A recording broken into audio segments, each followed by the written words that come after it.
Hello and welcome to the latest episode of Toy Geek Maniac. I'm your host, Chad Miller.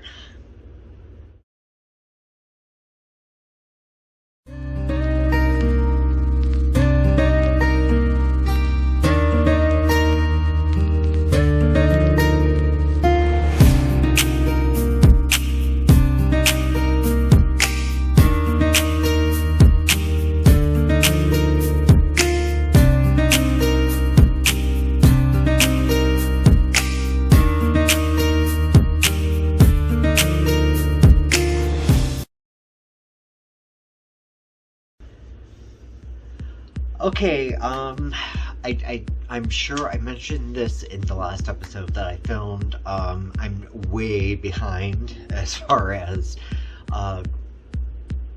publishing these videos on YouTube. I'm trying to be as quick and thorough as I can. And I'm not upset, I'm not angry. The subscribers on this page have been very generous to me, and it's gotten to a point where I'm having a hard time keeping up with what all of you are sending me. So,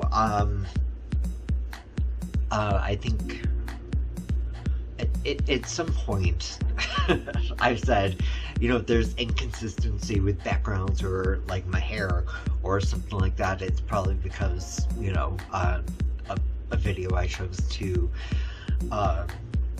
publish instead of another due to various reasons. That could be I just had bad editing skills or went on too long, which I tend to do, so I am not going to waste too much more time because this is a really cool figure. So here we go.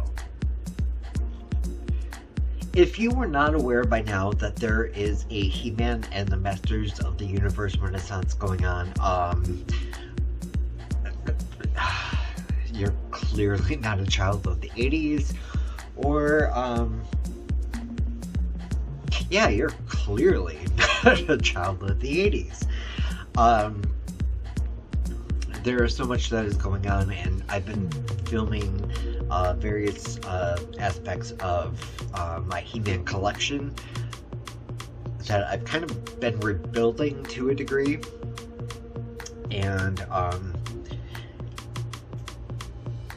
I'm not able to get a lot of the original figures, but as I'll explain here in a little bit, there is a greater purpose to this cause. So, in this episode, I want to talk about Evil-Lyn. And I've discussed her in a previous episode or two, based on whatever theme or subject I was going for at the time. This is an original figure of Evil-Lyn from way back when. And even though I own her secondhand back when I was little, this one I found secondhand at the Goodwill that I worked for at the time. And she doesn't come with her accessories or anything like that. It was just a standalone figure as is, complete with action feature.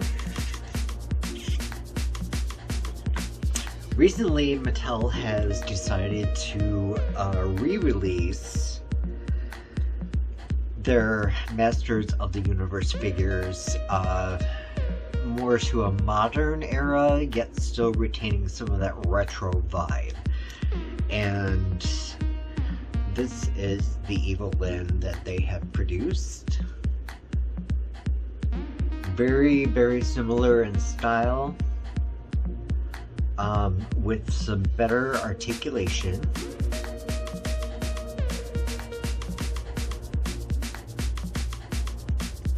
There's like bendable elbows, flexible wrists.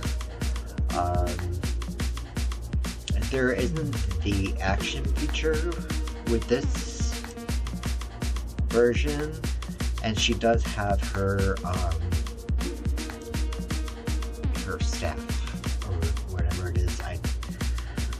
I've been redoing my studio, so some of these things I've kind of just like misplaced for a temporary moment.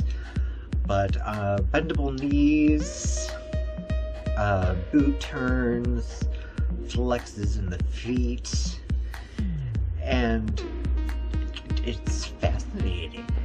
Just in case you have not watched any other previous episodes about my current Masters of the Universe collection, I was gifted this original Castle Grayskull playset from a very good friend,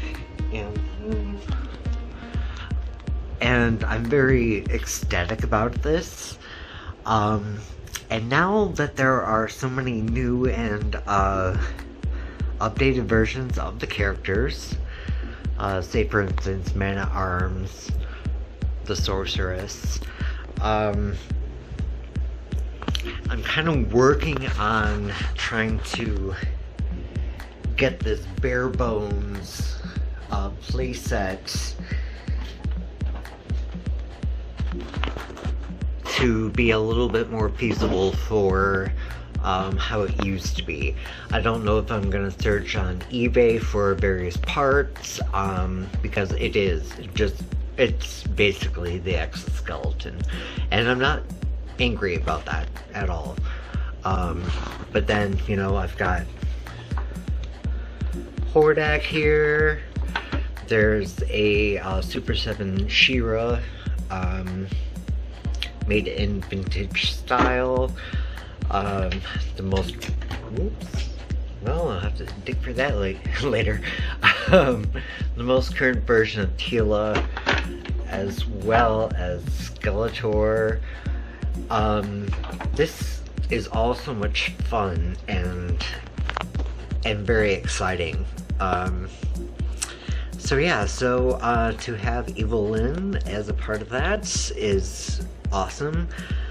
My only question, I guess, is maybe because I missed out on it as a child, when did the Sorceress go all white? I'm just curious about that. I can't find a modernization of her with her kind of like orange, blue, and white gear. Not that it bothers me, but I think it would be kind of neat to have, because I never had the original Sorceress figure as a kid, so yeah. Okay, so this is very interesting because Mattel has been basically relaunching a new series of their retro figures in modern ways, and they're based on their original figure counterpart, which didn't always necessarily reflect the aesthetics of the animated series. Recently, Super 7 came forth and started doing a retro line on various different aspects of Masters of the Universe, and they came up with a Teela that is exactly like her animated counterpart. So now that Mattel has decided to come up with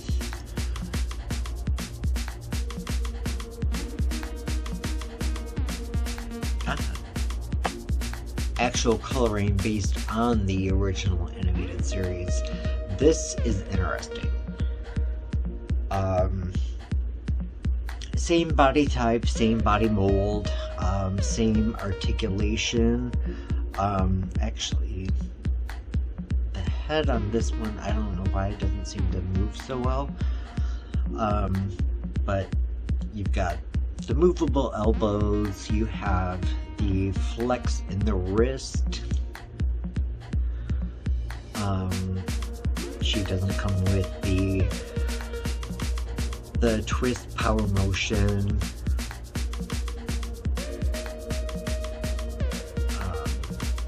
bendable knees, boot turn, foot flex, all that wonderful stuff.